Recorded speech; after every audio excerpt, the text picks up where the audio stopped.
babasahin nga niya, sabi ng huwag mo manang babasahin yan, bawal mana. Tapos ginupit nila yung papel, tapos yung Bakit bawal? Bakit bawal? Teka, saan si Lola Eloisa nga pakausap nga?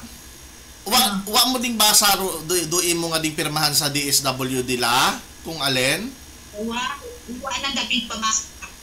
Ay tanan do ginapirmahan, gina-explain dapat doon kung alin ang ginapirmahan. Pinapirmahan niyang nagakakon. Waon, ito kakanda, wa kananda ako daw. Hawi. Ay nano, nagpilinirma ka kung waka kasayad kung ano yung ginapirmahan. Dapat gina-explain nanda kung ano yung ginapirmahan. Ginupit nila yung dapat, sabi ko, babasahin po yan ng lola ko. Sabi ni lola, babasahin niya yan. Sabi, ma'am, hindi nga bawal nga basahin. Tapos nagbabasa sila ng tunga-tunga nga ron nga. Haman bawal. First time ako nakabati nga ro ginapirmahan nimo, hay bawal nimo basahon. Paano nimo masairan ang ginapirmahan kung ginaalin ka guteng? Hamboy man ba? Bawal ko no basahon. Ayaman makon. Ay ako lula sinakot. Ayaman makon to iba na makon do nagaan paron. Nagampu akon to. Hambang DSWD ron, bawal basahon do yung ginapirmahan kanda? Ginupit nila yung papel.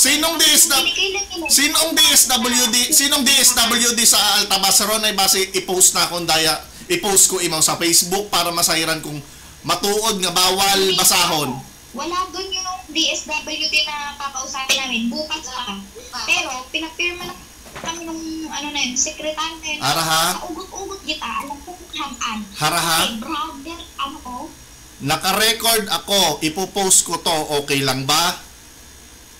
Kasi gusto kong malaman sa DSWD kung kailan pa naging legal magpirma ng isang dokumento na hindi allowed basahin ng pumipirma. Kasi lahat dapat ng pinipirmahan ng tao, alam kung ano yung pinipirmahan niya.